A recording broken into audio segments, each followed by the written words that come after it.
Hello dears, അസ്സാം വലൈക്കും. പുതിയ വീഡിയോയിലേക്ക് എല്ലാ പ്രിയ കൂട്ടുകാർക്കും ഹൃദ്യമായ സ്വാഗതം. ഇത് നമ്മൾ കഴിഞ്ഞ വീഡിയോയിൽ ഞാൻ കാണിച്ചു തന്ന നെറ്റാണ് കേട്ടോ.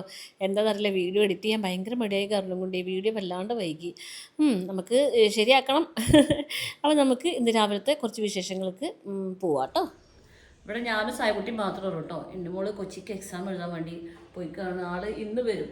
ഇന്ന് ഒരു ഉച്ചയാകുമ്പോൾ വരും എന്നാണ് വിചാരിക്കുന്നത്. അപ്പോൾ നമ്മളിന്ന് ഉച്ചക്ക് നല്ല സാമ്പാറും പിന്നെ ഉണക്കമീനൊക്കെ ഇരിക്കുന്നുണ്ട്. അതൊക്കെ പൊരിച്ച് അതൊക്കെ റെഡിയാക്കി കുക്ക് ചെയ്യണം. പിന്നെ നമുക്ക് പെരുന്നാൾ വരാൻ പോകുമല്ലേ. അപ്പം ഞാൻ ഇന്നലെ കുറച്ച് മെറ്റീരിയൽസ് ഒക്കെ എടുത്തിട്ടുണ്ടായിരുന്നു കേട്ടോ. ഈ ഒരു കളർ മെറ്റീരിയൽ എടുത്തിട്ടുണ്ട് കേട്ടോ. ഇത് ഈ പ്ലെയിൻ കളർ മെറ്റീരിയൽ എടുത്തിട്ടുള്ളത്. എനിക്ക് ഈ പ്ലെയിൻ കളറിൽ എനിക്ക് പച്ച, മഞ്ഞ, വയലറ്റ്, പിന്നെ ഒരു മെറൂൺ കളറ്, അങ്ങനെ ഒരേ ടൈപ്പ് ചുരിദാർ എനിക്കുണ്ട്. ഞാൻ എപ്പോഴും തയ്ക്കാൻ പോകുമ്പോഴേ ഒരേ ടൈപ്പ് അത് അങ്ങനെ ആയിരിക്കും. ഞാൻ വേറൊരു മോഡൽ അടിക്കണം എന്ന് വിചാരിച്ചിട്ട് അടിച്ചു വരുമ്പോൾ ഞാൻ അടിക്കുന്ന അതേ ആ ഒരു ചുരിദാർ തന്നെ എപ്പോഴും ആവാം. അതുപോലെ ഇങ്ങനത്തെ ഒരു കളർ വാങ്ങിച്ചിട്ടുണ്ട് കേട്ടോ. ഇതിൻ്റെ ലൈനിങ്ങും ഇതിൻ്റെ കാര്യങ്ങളും ഒക്കെ വാങ്ങിച്ചിട്ടുണ്ട്. അപ്പം നമ്മളിങ്ങനെ ഒരു ലോങ് ആയിട്ട് ഒരു ചുരിദാർ തയ്ക്കാമെന്നാണ് വിചാരിച്ചിരുന്നത്. പിന്നെ നമ്മൾ കഴിഞ്ഞൊരു വീഡിയോയിൽ കാണിച്ചിരുന്നില്ലേ, ഈ ഒരു മെറ്റീരിയൽ ഞാൻ മീഷോ നിർത്തി മെറ്റീരിയലാണെന്ന് പറഞ്ഞിട്ട് ഇതിൻ്റെ ലിങ്ക് കുറേ പേര് ചോദിച്ചിരുന്നു. നമ്മൾ വീഡിയോൻ്റെ അടിയിൽ ലിങ്ക് കൊടുക്കുമ്പോഴേ അതിപ്പോൾ വർക്കാവുന്നില്ല. അതുകൊണ്ട് നിങ്ങളൊരു കാര്യം ചെയ്യും. ഞാൻ ഇപ്പോൾ കാണിച്ചിരുന്നിട്ട് നിങ്ങൾക്ക് ഈ മെറ്റീരിയൽ ഇതാ ഇങ്ങനെ പിടിച്ചിട്ട് കുറച്ച് നേരം നിൽക്കാം. അപ്പോൾ നിങ്ങൾ സ്ക്രീൻഷോട്ട് അടിച്ചിട്ട് ഇത് നമ്മൾ ഫോട്ടോ സെർച്ച് ഉണ്ടല്ലോ മീഷോയിൽ, അത് സെർച്ച് ചെയ്ത് നിങ്ങൾക്ക് കിട്ടും. എല്ലാവരും വേഗം സ്ക്രീൻഷോട്ട് എടുത്തോളി. ഓക്കെ അല്ലേ? എല്ലാവരും സ്ക്രീൻഷോട്ട് എടുത്തില്ലേ? സ്ക്രീൻഷോട്ട് എടുത്തിട്ട് നമ്മൾ ഫോട്ടോ സെർച്ച് ചെയ്താൽ മതി കേട്ടോ. പിന്നെ അടുത്ത് ഞാൻ മീഷോന്ന് വാങ്ങിച്ചതാണ് കേട്ടോ. ഈ ഒരു മഞ്ഞ കളർ മെറ്റീരിയൽ ഇതിൻ്റെ അകാണിത്. പുറം എങ്ങനെയാ? ഇതിൻ്റെ പുറം ഇതും എല്ലാവരും സ്ക്രീൻഷോട്ട് അടിച്ചോളിയും. ഓക്കെ, എല്ലാവരും വേഗം സ്ക്രീൻഷോട്ട് അടിച്ചോളിയും. എന്നിട്ട് സ്ക്രീൻ വന്നിട്ട് ഇത് നമ്മൾ പരാഗ് എല്ലാ നാട്ടിലും ഉണ്ടാവുമല്ലോ. അങ്ങനത്തെ അവിടെ ഈ മെറ്റീരിയൽ കിട്ടും. മീറ്ററിന് 60 രൂപയാണ്. അപ്പോൾ 5 മീറ്റർ വാങ്ങിക്കുമ്പോൾ 530, 300 രൂപയായിരിക്കും. പക്ഷേ നമുക്കിത് മീഷോന്ന് 264 250 അങ്ങനെ എന്തോ ആണ് ഈ 5 മീറ്റർ ക്ലോത്തിന് കേട്ടോ. നല്ല വീതി വലുപ്പവും കാര്യങ്ങളൊക്കെ ഉണ്ട്. ഇത് ക്രൈപ്പ് ഏകദേശം ഒരു പോളിസ്റ്റർ പോലെ തന്നെയാണ്. നമുക്ക് വീട്ടിലൊക്കെ ഇടാൻ പറ്റി നല്ല ലോങ് ലാസ്റ്റ് ചെയ്യും. എങ്ങനെ തല്ലി കൊന്നിട്ടുണ്ടെങ്കിലും ഇത് ചാകൂല. അങ്ങനത്തെ മെറ്റീരിയലാണിത്.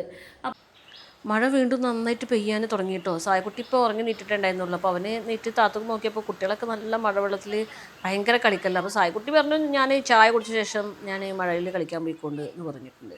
അപ്പോൾ രാവിലെ നമുക്ക് ബ്രേക്ക്ഫാസ്റ്റിന് നമ്മൾ റെഡിയാക്കി വെച്ചിട്ടുള്ളത് ഇന്നലെ ഉണ്ടാക്കിയ മഷ്റൂം കറി, അത് കുറച്ചുകൂടി ബാക്കി ഇരിക്കുന്നുണ്ട്. പിന്നെ നമുക്ക് ചപ്പാത്തി പരത്തി വെച്ചതുണ്ട് കേട്ടോ. ഇനി ഇതൊക്കെ ചുടണം. നമ്മുടെ സായിക്കുട്ടി ടീഷർട്ടൊക്കെ ഇട്ട് വന്നിട്ടുണ്ട്. നമ്മുടെ സായിക്കുട്ടി ടീഷർട്ടൊക്കെ ഇട്ട് എന്ത് ചെയ്യാൻ വന്നിട്ടുണ്ട് സായിക്കുട്ടിയെ? കഴിഞ്ഞ വീഡിയോയിൽ ഞാൻ പറഞ്ഞിട്ടുണ്ടായിരുന്നില്ലേ, നമ്മളെ ഇന്നുമോള് കൊച്ചിക്ക് എക്സാം എഴുതാൻ പോയിക്കാണെന്ന്. അപ്പോൾ ഇന്നാണ് ഇന്നുമോൾ തിരിച്ചു വരുന്നത് കേട്ടോ. അപ്പോൾ ഞാനും സായക്കുട്ടി മാത്രമേ ഉള്ളൂ. അപ്പോൾ നമുക്ക് ഈ ചപ്പാത്തി മഷ്റൂം കറിയൊക്കെ ഉണ്ടെന്നുണ്ടെങ്കിൽ രാവിലത്തെ കാര്യം ഈസി ആയിട്ട് പോകണം. എനിക്കാണെങ്കിൽ കിച്ചണിൽ രാവിലെ ഹെൽപ്പിന് ഒരാൾ ആവശ്യമുണ്ട് താനും. അപ്പോൾ നമ്മൾ സായക്കുട്ടി ഉണ്ടല്ലോ, പിന്നെ അപ്പോൾ വേറൊരാളുടെ ആവശ്യമില്ലല്ലോ. അപ്പോൾ ഞാൻ സായക്കുട്ടി ചപ്പാത്തി ചൂടും നേരം കൊണ്ട് ഞാൻ കുറച്ച് അരിമണി വറുത്ത് പൊടിക്കാമെന്ന് വിചാരിച്ചിട്ടുണ്ട്. പുറത്ത് നല്ല മഴ പെയ്യുമ്പോൾ ആരെങ്കിലും വറുത്തിട്ട് ഇങ്ങനെ കട്ടൻ ചായയിലിട്ടിട്ട് തേങ്ങ ഇട്ട് കഴിക്കാൻ എല്ലാവർക്കും ഒരു വീക്ക്നെസ് ആയിരിക്കും അല്ലേ. പക്ഷേ എൻ്റെ പല്ല് വീക്കായ കാരണം കൊണ്ട് എനിക്ക് ആ വീക്ക്നെസ് നടക്കൂല കേട്ടോ. അപ്പോൾ നമുക്ക് അരി വറുത്തിട്ട് പൊടിക്കൽ തന്നെ നിവൃത്തിയുള്ളൂ. സാധാരണ ഞാനും എൻ്റെ ഇന്നുമോളാണ് കിച്ചണിൽ ഇങ്ങനെ വർക്ക് ചെയ്യാറ്. ഇപ്പം എൻ്റെ സായകുട്ടിയും എൻ്റെ കൂടെ ഇങ്ങനെ വർക്ക് ചെയ്യാനായി. മാഷാ അല്ലാഹ്, എനിക്ക് ഭയങ്കര സന്തോഷമുണ്ട് കേട്ടോ. അങ്ങനെ നമ്മൾ അരി വറുത്തും കൊണ്ടിരിക്കുകയാണ്. നമുക്ക് ഇനി ഇത് പൊടിച്ച് തേങ്ങയും ശർക്കരയും ഒക്കെ ചേർത്ത് ലഡു ഉണ്ടാക്കണം കേട്ടോ. അങ്ങനെ നമ്മൾ അരിമണി എല്ലാം വറുത്ത് വെച്ചിട്ടുണ്ട് കേട്ടോ. അപ്പോൾ ഇത് ചൂടാറും ചെയ്തിട്ടുണ്ട്. നമുക്കിത് ഗ്രൈൻഡ് ചെയ്തിട്ട് നമ്മൾ ഈ മഴയത്ത് നമ്മൾ അരിമണി വറുത്ത് പൊടിച്ചത് കഴിക്കാം എന്ന് വിചാരിച്ചിട്ടാണ് ഞാൻ ഇത് ഉണ്ടാക്കിയത്. പക്ഷേ മഴ അപ്പം നിന്നിട്ടുണ്ട്. നല്ല സാരമില്ല, നമുക്കിത് അരിമണി വറുത്തൊക്കെ സെറ്റാക്കി വെക്കാം കേട്ടോ. നമ്മൾ ഇപ്രാവശ്യം അരിമണി വറുക്കാൻ വേണ്ടിയിട്ട് നമ്മൾ പുതിയ ഒരു പേഴ്സണൽ ബ്ലെൻഡർ ഉണ്ട് നമ്മുടെ കയ്യിൽ കേട്ടോ. നമ്മൾ ഈ അഗാറിൻ്റെ പേഴ്സണൽ ബ്ലെൻഡറിലാണ് നമ്മൾ ഈ അരിമണി വറുക്കുക. ഞങ്ങൾ പറയുമ്പോൾ ഞാനും സായിക്കുട്ടി ഇന്നുമോളും അടങ്ങിയ ഒരു ചെറിയ ഒരു ഫാമിലി ആണല്ലോ. അപ്പോൾ ഒരു ചെറിയ ഫാമിലിക്ക് ചേർന്ന ഒരു ബ്ലെൻഡറാണ് ഇത് കേട്ടോ. നമ്മൾ ഈ സ്മൂതിയൊക്കെ ഉണ്ടാക്കുന്ന വീഡിയോയിലേ എപ്പോഴും പേഴ്സണൽ ബ്ലെൻഡർ കാണൂലേ. അപ്പം ഞാൻ ഒരുപാട് ആഗ്രഹിച്ചിരുന്നു കേട്ടോ, എനിക്കും ഒരു പേഴ്സണൽ ബ്ലെൻഡർ വാങ്ങിക്കണം എന്നുള്ളത്. അപ്പം ഞാനങ്ങനെ ആഗ്രഹിച്ചിട്ട് എനിക്ക് കിട്ടിയതാണ് അഗാരോൻ്റെ ഈ റീഗൽ പേഴ്സണൽ ബ്ലെൻഡർ കേട്ടോ. അപ്പോൾ ഇതാണ് നമ്മുടെ അഗാരോ റീഗൽ പേഴ്സണൽ ബ്ലെൻഡർ. ഇതാണ് ഇതിൻ്റെ മോട്ടർ. ഇതൊരു കുഞ്ഞു ചുമന്ന കളറുള്ള സുന്ദര മോട്ടറാണ്. ഇതിന് 400 വാട്ടാണ് ഇത് വരുന്നത് കേട്ടോ. ഇതിൻ്റെ കൂടെ ഇതുപോലെ 3 ജാറുകളും കിട്ടുന്നുണ്ട്. പിന്നെ ഇതിൻ്റെ കൂടെ ഗ്രൈൻഡ് ചെയ്യാൻ വേണ്ടിയിട്ടൊരു ഫ്ലാറ്റ് ബ്ലേഡ് ബേസും പിന്നെ ബ്ലെൻഡ് ചെയ്യാൻ വേണ്ടിയിട്ട് ഒരു ക്രോസ് ബ്ലേഡ് ബേസും കിട്ടുന്നുണ്ട്. കൂടാതെ ഇതിൻ്റെ കൂടെ ഒരു സ്റ്റൈനർ ലിഡ് കിട്ടുന്നുണ്ട്. ഇത് നമുക്ക് ഇങ്ങനെ ഗ്രൈൻഡൊക്കെ ചെയ്തിട്ട് ഇതുപോലെ പൊടിയൊക്കെ തട്ടി കൊടുക്കണമെന്നുണ്ടെങ്കിൽ സ്റ്റെയിനർ ലിഡ് നന്നായിട്ട് ഉപകാരപ്പെടും കേട്ടോ. പിന്നെ നമുക്കൊരു സോളിഡ് ലിഡ് ഉണ്ട്. ഇതുപോലെ നമുക്ക് നമ്മൾ ഗ്രൈൻഡൊക്കെ ചെയ്തിട്ട് നമുക്ക് അടച്ചു വെച്ചിട്ട് എടുത്ത് വെക്കണമെന്നുണ്ടെങ്കിൽ ഉപകാരപ്പെടും. പിന്നെ ഒരു ഫ്ലിപ്പ് ടോപ്പ് ലിഡ് ഉണ്ട്. ഇത് നമുക്ക് ജ്യൂസ് കുടിക്കാൻ ഈസി ആവും കേട്ടോ. പിന്നെ ഒരു യൂസർ മാനുവൽ ഉണ്ട്. ഇതിൻ്റെ അകത്ത് ഈ മെഷീനെ കുറിച്ചിട്ട് എല്ലാതും പറയുന്നുണ്ട്. പിന്നെ ഇത് നമുക്ക് 1 വർഷത്തെ വാറണ്ടിയും കിട്ടുന്നുണ്ട് കേട്ടോ. അപ്പോൾ നമ്മളെ അരിമണിയൊക്കെ നന്നായിട്ട് പൊടിഞ്ഞ് വരുന്നുണ്ട് കേട്ടോ. ഇത് നമ്മളിങ്ങനെ അമർത്തിയിട്ട് റൈറ്റേക്ക് ഒരു ക്ലിക്ക് കൊടുത്തിട്ടുണ്ടെങ്കിൽ ഇത് വർക്കാവും. 30 സെക്കൻഡ്സിൻ്റെ കൂടുതൽ ഇത് ബ്ലെൻഡ് ചെയ്യിപ്പിക്കരുത് കേട്ടോ. കാരണം നമ്മൾ അരിമണിയൊക്കെ നന്നായിട്ട് പൊടിഞ്ഞ് വന്നിട്ടുണ്ട്. ഇനി നമുക്ക് തേങ്ങ കൂടി പൊടിച്ച് നോക്കി വെക്കാം കേട്ടോ. നമുക്കറിയില്ല ഞാൻ തേങ്ങ ചിലവാറില്ലാന്ന്. അപ്പോൾ തേങ്ങ നല്ല അത്യാവശ്യം നന്നായിട്ട് ഇങ്ങനെ പൊടിഞ്ഞ് വന്നിട്ടുണ്ട്. ഇനി അതിലേക്ക് നമുക്ക് കുറച്ച് നെയ്യ് ചേർത്തിട്ട് പിന്നെ കുറച്ച് ശർക്കരപ്പാനിയും ചേർത്തിട്ട് നമുക്ക് ബോളാക്കി എടുക്കാം. അപ്പോൾ നമ്മൾ പരന്ന പാത്രമായപ്പോൾ എനിക്കത് ബോളാക്കാനൊരു സുഖം ഉണ്ടായിരുന്നില്ല. അപ്പോൾ ഞാൻ വീണ്ടും പാത്രം മാറ്റിയിട്ട് നമ്മൾ നല്ല അരിമണി ഉണ്ടകൾ ഉണ്ടാക്കി വെച്ചിട്ടുണ്ട്. ഇനി ഇത് നമ്മൾ മഴയത്ത് നല്ല അരിമണി ഉണ്ടയും നല്ല കട്ടൻ ചായയും എടുത്ത് ഇങ്ങനെ കുടിക്കാൻ ഇരിക്കാൻ നല്ല രസമായിരിക്കും. ഇനി നമുക്ക് അടുത്തതൊരു സ്മൂതി ഉണ്ടാക്കി നോക്കാം കേട്ടോ. ഈ ജാറിൻ്റെ കപ്പാസിറ്റി 700 മില്ലിയാണ്. നമുക്ക് ആദ്യം പാലിടാം, പാലൊഴിക്കാം, പിന്നെ അതിലേക്ക് പഴം ഇടാം, പിന്നെ കുറച്ച് ബൂസ്റ്റിൻ്റെ പൊടിയും കൂടി എടുക്കാം കേട്ടോ. അങ്ങനെ നമ്മൾ ഇത് ബ്ലെൻഡ് ചെയ്യാൻ വേണ്ടി പോവുകയാണ്. ഇതിന് ക്രോസ് ബ്ലേഡ് ബേസാണ് നമ്മൾ എടുക്കുന്നത് കേട്ടോ. ഇതുപോലെ തന്നെ നമ്മൾ ആധാരൻ്റെ മെഷീനിൽ വെച്ചിട്ടൊരു റൈറ്റ് ഇട്ടൊന്ന് ക്ലിക്ക് ചെയ്തിട്ടുണ്ടെങ്കിൽ ഈസി ആയിട്ട് നമുക്കിത് നന്നായിട്ട് ബ്ലെൻഡ് ചെയ്ത് വരും കേട്ടോ.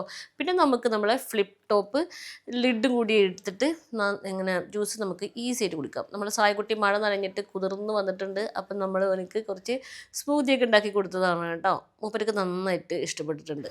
അടുത്തത് നമുക്ക് ഒരു ചട്നി ഉണ്ടാക്കി നോക്കാം കേട്ടോ. ചട്നി ഉണ്ടാക്കാൻ വേണ്ടി നമുക്ക് തക്കാളി, വെളുത്തുള്ളി, ഉണക്കമുളക് ഇത് മൂന്നും നമുക്കൊന്ന് തീയിലിട്ടൊന്ന് ചുട്ടെടുക്കാം കേട്ടോ. ഉണക്കമുളകിന് ഞാൻ ഒന്നുകൂടി ചെറുതായിട്ട് ചുട്ടെടുത്തിട്ടുണ്ട്. പിന്നെ നമ്മളെ ജാറിലേക്ക് ഇത് 3 കൂടി മിക്സ് ചെയ്യുക. അതിന് ശേഷം നമുക്ക് കുറച്ച് വെളിച്ചെണ്ണയും അതിൻ്റെ മുകളിലേക്ക് കുറച്ച് ഉപ്പും കൂടി ചേർത്തിട്ട് ഇടാം. നമ്മൾ ഇവിടെ ഫ്ലാറ്റ് ബ്ലേഡ് ബേസാണ് എടുത്തിട്ടുള്ളത് കേട്ടോ. ഗ്രൈൻഡ് ചെയ്യാൻ വേണ്ടിയിട്ടാണ് നമ്മളിത് പോകുന്നത്. ഇതുപോലെ ഇത് റൈറ്റ് ക്ലിക്ക് ചെയ്തിട്ടുണ്ടെന്നുണ്ടെങ്കിൽ ഇത് നന്നായിട്ട് നമുക്ക് ഗ്രൈൻഡായിട്ട് കിട്ടും കേട്ടോ. 300 മില്ലി കപ്പാസിറ്റിയാണ് ഈ ജാറിനുള്ളത്. പിന്നെ നമ്മൾ കുറച്ച് കടുക്, വേപ്പില ഇതൊക്കെ ഇട്ടിട്ട് നല്ലവണ്ണം ഒന്ന് പൊട്ടിച്ചെടുത്തിട്ടുണ്ട് എന്നുണ്ടെങ്കിൽ നമ്മളെ അടിപൊളി ചട്നി തയ്യാറായിട്ടുണ്ട് കേട്ടോ. പിന്നെ ഒരു ഇച്ചിരി നമ്മുടെ ചെറുപയറും പിന്നെ കുറച്ച് സാൻഡൽവുഡും പിന്നെ കുറച്ചൊരു കസ്തൂരി മഞ്ഞൾപ്പൊടിയും കൂടി അടിച്ചിട്ട് നന്നായിട്ട് പൊടിച്ചെടുത്തിട്ട് ഞാനിതുപോലെ സ്റ്റോർ ചെയ്ത് വെക്കും കേട്ടോ. എപ്പോഴേലും ഒരു ഫേസ് പാക്ക് ഇടണമെന്ന് തോന്നിയിട്ടുണ്ടെങ്കിൽ ഫേസ് പാക്ക് ഇടാൻ നന്നായിരിക്കുമല്ലോ. അപ്പോൾ നമുക്കിത് വേറെ മൂടിയൊന്നും ഇതിൻ്റെ ആവശ്യമില്ല. ഇതിൻ്റെ തന്നെ ഒരു മൂടി എടുത്തിട്ട് നമുക്ക് അടച്ച് വെച്ചിട്ട് ഇത് എത്ര ദിവസം വേണമെങ്കിലും ഇതുപോലെ സ്റ്റോർ ചെയ്യാനും പറ്റും. അപ്പോൾ അടിപൊളിയല്ലേ. അപ്പോൾ നമുക്ക് ഇത് ക്ലീൻ ചെയ്യണത് എങ്ങനെയാണെന്ന് നോക്കി നോക്കാം കേട്ടോ. ക്ലീൻ ചെയ്യണത് ഇത് ഈസി ആയിട്ട് നമ്മൾ സാധാരണ മിക്സി പോലെ ഒന്നുമല്ല. ഇതിൻ്റെ എല്ലാ പാർട്സും നമുക്ക് റിമൂവ് ചെയ്തിട്ട് നന്നായി വൃത്തിയായിട്ട് കഴുകാൻ പറ്റും കേട്ടോ. ഇതുപോലെ നന്നായിട്ട് ഒരു ലൈറ്റ് സോപ്പ് എടുത്തിട്ട് നമ്മൾ നന്നായിട്ട് വാഷ് ചെയ്തിട്ട് പിന്നെ നന്നായിട്ട് തുടച്ചിട്ട് ഉണക്കി എടുത്ത് വെക്കുകയാണ് വേണ്ടത് കേട്ടോ. ഇതുപോലെ നമ്മളെ ജാറും നമുക്ക് ഇങ്ങനെ സോപ്പ് ഉപയോഗിച്ചിട്ട് കഴുകാൻ പറ്റും.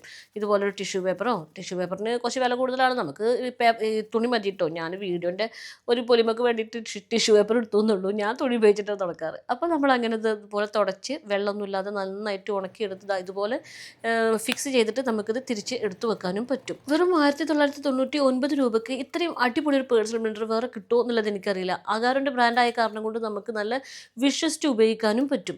അപ്പോൾ വാങ്ങിക്കാൻ ആഗ്രഹമുള്ളവർക്ക് ഞാൻ ലിങ്ക് ഡിസ്ക്രിപ്ഷൻ ബോക്സിലും കമൻറ്റ് ബോക്സിലും പിൻ ചെയ്ത് വെച്ചേക്കാം. ഒന്ന് ചെക്ക് ചെയ്ത് നോക്കി നോക്കൂ. ഇനി നമ്മൾ അടുത്ത പരിപാടി നമ്മൾ ഈ നെയിൽ പോളിഷ് ഒന്ന് റിമൂവ് ചെയ്യട്ടെ കേട്ടോ. എൻ്റെ കയ്യിൽ നെയിൽ പോളിഷ് ഉണ്ട്. എൻ്റെ കയ്യിൽ ഒരുപാട് കളർ നെയിൽ പോളിഷ് ഉണ്ട്. ഒരു കാലത്ത് ഞാൻ ഡ്രസ്സിനനുസരിച്ച് നെയിൽ പോളിഷ് ഇട്ടിരുന്ന ആളായിരുന്നു. പക്ഷേ എൻ്റെ നെയിൽ പോളിഷ് ഇടുന്ന സമയത്ത് എനിക്കിതാ ഇതുപോലത്തെ ഒരു നെയിൽ പോളിഷ് റിമൂവറും ഉണ്ടാവും കേട്ടോ. ഈ നെയിൽ പോളിഷിൻ്റെ ഈ ഒരു ടിഷ്യൂ എടുത്തിട്ട് ഇതിങ്ങനെ പൊരുത്തിയിട്ടുണ്ടെന്നുണ്ടെങ്കിൽ എത്ര ഈസിയായിട്ട് നെയിൽ പോളിഷ് പോകുന്നറിയോ. നമ്മൾ ഈ എന്താ പറയുക നെയിൽ പോളിഷ് ഇടുന്നത് ഇഷ്ടമുള്ള കുറച്ച് ആൾക്കാരുണ്ടാവില്ലേ, അതിൽപ്പെട്ട ഒരാളാണ് ഞാൻ കേട്ടോ. പക്ഷേ എന്താ പറയുക, നിങ്ങൾക്ക് വീഡിയോ കാണുമ്പോൾ എൻ്റെ നഖത്തിൽ നെയിൽ പോളിഷ് കാണുമ്പോൾ നിങ്ങൾക്കൊരു ബുദ്ധിമുട്ടുണ്ട് എന്ന് പറഞ്ഞ കാരണം കൊണ്ടാണ് ഞാനത് റിമൂവ് ചെയ്യുന്നത്. ഞാൻ വീഡിയോ എടുക്കുന്ന സമയത്ത് നമ്മൾ കൈയൊക്കെ ഒരു വൃത്തി ഉണ്ടെങ്കിലല്ലേ വീഡിയോക്ക് ഒരു ഭംഗി ഉണ്ടാവുള്ളൂ. അപ്പോൾ നമ്മൾ ഇച്ചിരി നെയിൽ പോളിഷൊക്കെ ഇട്ടിട്ടുണ്ടെങ്കിലല്ലേ നഖത്തിന് വൃത്തി ഉണ്ടാവുള്ളൂ. ഇതിപ്പോൾ പിന്നെ നമ്മൾക്ക് കുറച്ച് കൂട്ടുകാർ പറഞ്ഞിരുന്നു ഭയങ്കര സങ്കടമുണ്ട് നിങ്ങൾ നഖത്തിൻ്റെ നെയിൽ പോളിഷ് കാണുമ്പോൾ. അപ്പോൾ പിന്നെ നിങ്ങൾ അങ്ങനെ സങ്കടം പറയുമ്പോൾ നമ്മൾ പിന്നെ നിങ്ങൾക്ക് ഇഷ്ടപ്പെടുന്ന രീതിയിലാണല്ലോ നമ്മൾ വീഡിയോ ചെയ്യേണ്ടത്. അതിൽ നമ്മളെ ഇഷ്ടത്തിന് അത്ര വലിയ ഇമ്പോർട്ടൻ്റ് ഒന്നും ഇല്ല എന്നാണ് എനിക്ക് തോന്നുന്നത്. എൻ്റെ ഫോൺ വരുന്നുണ്ട്. അപ്പോൾ കോൾ വന്നു കഴിഞ്ഞു. അപ്പം നമ്മളിവിടെ പറഞ്ഞു നിർത്തിയെന്ന് വെച്ചിട്ടുണ്ടെങ്കിൽ നമ്മൾ വീഡിയോ ചെയ്യണത് നിങ്ങൾക്ക് കൂടി ഇഷ്ടപ്പെട്ട രീതിയിൽ വേണമല്ലോ നമ്മൾ വീഡിയോ ചെയ്യാൻ. നെയിൽ പോളിഷ് റിമൂവ് ചെയ്യാൻ കേട്ടോ. പിന്നെ ഞാൻ പറഞ്ഞതിന് ചെറിയൊരു തിരുത്തുണ്ട്, അത് ഞാനൊന്ന് പറഞ്ഞു. ഒരു കുട്ടി നമുക്ക് കമന്റ് ഇട്ടിരുന്നു നെയിൽ പോളിഷ് കാണുമ്പോൾ നഖത്തിന് ബുദ്ധിമുട്ടുണ്ട്. അപ്പം ഞാൻ പറഞ്ഞു എനിക്ക് നിസ്കാരത്തെ സമയത്താണ് ഞാൻ നെയിൽ പോളിഷ് ഇടുന്നത് എന്ന് ഞാൻ പറഞ്ഞിട്ടുണ്ടായിരുന്നു.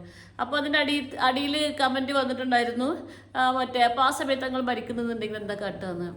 നമ്മൾ നിസ്കാരം ഇല്ലാത്ത സമയത്ത് നെയിൽ പോളിഷ് ഇട്ടിട്ടുണ്ടെന്നുണ്ടെങ്കിൽ നമുക്കപ്പോൾ നിസ്കാരമില്ലല്ലോ. എനിക്കിതിനെക്കുറിച്ച് കറക്റ്റായിട്ട് അറിയില്ല, എന്നാലും കൂടെ പറയുകയാണെന്ന് വെച്ചാൽ നമുക്കപ്പോൾ നിസ്കാരമില്ലല്ലോ. അപ്പോൾ പിന്നെ നെഗറ്റീവ് നെയിൽ പോളിഷ് ഉണ്ടെന്നുണ്ടെങ്കിൽ നമ്മൾ ആ സമയത്ത് മരിച്ചാൽ എങ്ങനെ ആയിരിക്കും ഉണ്ടാവുക? നമ്മൾ നിസ്കാരമില്ലാത്ത സമയത്ത് മരിച്ചാൽ എങ്ങനെ ആയിരിക്കും എനിക്കറിയില്ല കേട്ടോ. ഇനി നമ്മൾ മയ്യത്ത് കുളിപ്പിക്കുമ്പോൾ നമ്മൾ കൈമ്പോൾ നെയിൽ പോളിഷ് ഉണ്ടെന്നുണ്ടെങ്കിൽ അവരെ നെയിൽ പോളിഷ് റിമൂവ് ചെയ്യുമോ? അതും എനിക്കറിയില്ല. അറിയേണ്ടവരൊന്ന് കമൻറ്റ് ചെയ്യണേ.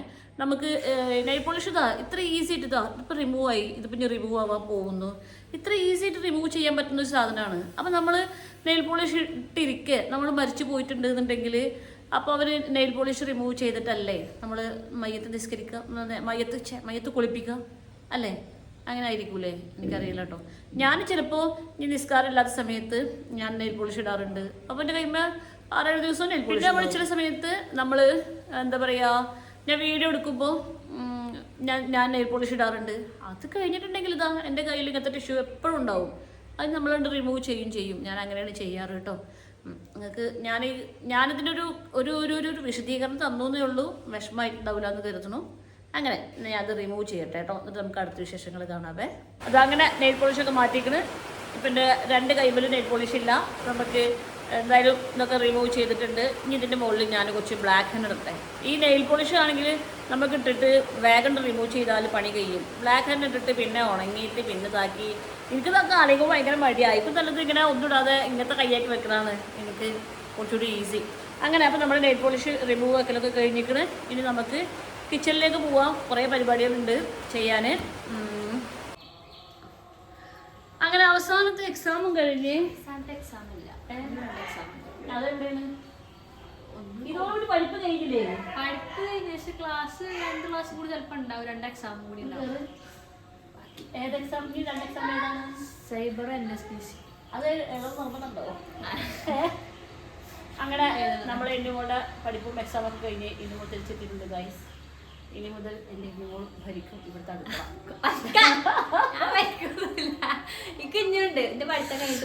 അങ്ങനെ ഞാൻ ഇന്നുമോള് വന്നപ്പോൾ ആ സന്തോഷത്തിൽ വേഗം നല്ലൊരു പാൽച്ചായ ഉണ്ടാക്കാമെന്ന് വിചാരിച്ചിട്ടോ. ശരിക്കും ഇന്നുമോള് പോയിട്ടുണ്ടെന്നുണ്ടെങ്കിൽ എൻ്റെ ഒരു വലത്തെ കൈ നഷ്ടപ്പെട്ട പോലത്തെ ഒരു അവസ്ഥയാണ്. ഇനി ആൾക്ക് ജോലിയൊക്കെ കിട്ടിയിട്ട് ആൾ കുറേ ദിവസത്തേക്ക് പോകുമ്പോൾ എങ്ങനെയാണ് ഞാൻ ഇങ്ങനെ സർവൈവ് ചെയ്യുക എന്നുള്ളതൊന്നും എനിക്കറിയില്ല. അല്ല, ഏതവസ്ഥയിലും ഞാൻ സർവൈവ് ചെയ്യും, അത് വേറെ കാര്യം.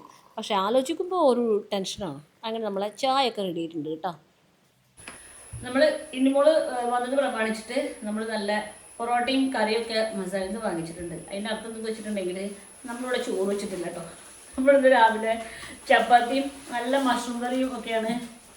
നല്ല മഷ്റൂം കറിയൊക്കെ ഉണ്ടാക്കി വന്നു. ഞാൻ ഇന്നുമോള് പോയിട്ട് ഇവിടെ ചോറ് വെച്ചിട്ടില്ല. കാരണം ഇവിടെ ചോറ് വെച്ചാൽ ചിലവാകില്ല, അതുകൊണ്ടാണ്. അപ്പോൾ രാവിലെ ഞാൻ കുറേ ചപ്പാത്തി പിന്നെ ഉണ്ടാക്കി. പിന്നെ മഷ്റൂം കറി നമ്മൾ രാവിലത്തെ ഉണ്ടായിരുന്നല്ലോ, അത് കഴിഞ്ഞിട്ട് ഞാൻ വേറൊരു കറി കൂടി ഉണ്ടാക്കി. അപ്പം നമ്മളതൊക്കെ ഉച്ചയ്ക്ക് സെറ്റാക്കി. അപ്പം ഇന്നുമോള് എനിക്ക് വിശക്കുന്നേന്ന് വന്നു. അവൾ ഭക്ഷണം കഴിച്ചിട്ടാണ് വന്നിട്ടോ, ചോറിട്ടാ വന്നു. അപ്പം ഞാൻ വൈകുന്നേരത്തേക്ക് ഓക്കെ നോക്കുന്നതാണെങ്കിൽ നമുക്ക് നല്ല മസാല നല്ല പൊറോട്ടയും കറി വാങ്ങിക്കാം എന്ന് പറഞ്ഞു. പൊറോട്ട കറിയായിട്ട് വെച്ചിട്ടുണ്ടാ.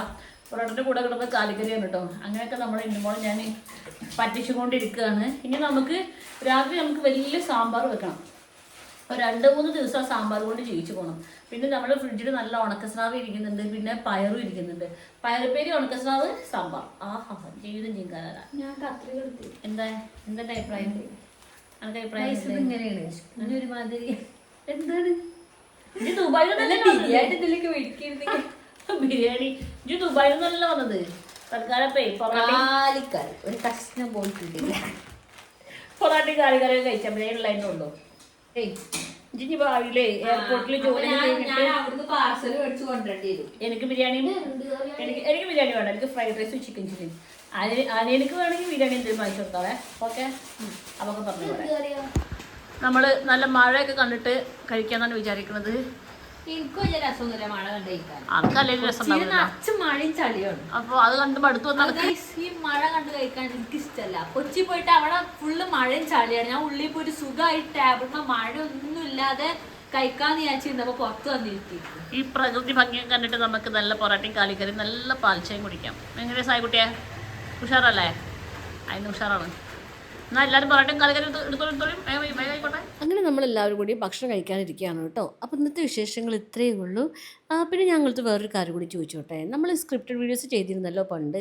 അത് നമ്മൾ വീണ്ടും ചെയ്യാൻ ഉദ്ദേശിക്കുകയാണെന്നുണ്ടെങ്കിൽ നമ്മുടെ ഈ ചാനലിടണോ അതോ നമുക്ക് സ്ക്രിപ്റ്റഡ് വീഡിയോസ് ചെയ്യാൻ സെപ്പറേറ്റ് ചാനലുണ്ടല്ലോ അതിൽ പോസ്റ്റ് ചെയ്യണോ എന്നുള്ളതൊന്ന് നിങ്ങളൊന്ന് അഭിപ്രായം ഒന്ന് കമൻറ്റ് ചെയ്തറിയിക്കൊണ്ടു കേട്ടോ. അപ്പോഴും നമുക്ക് പുതിയ വിശേഷങ്ങളുമായിട്ട് കാണാം. അതുവരെ എൻ്റെ എല്ലാ പ്രിയ കൂട്ടുകാർക്കും അസ്സലാമു അലൈക്കും.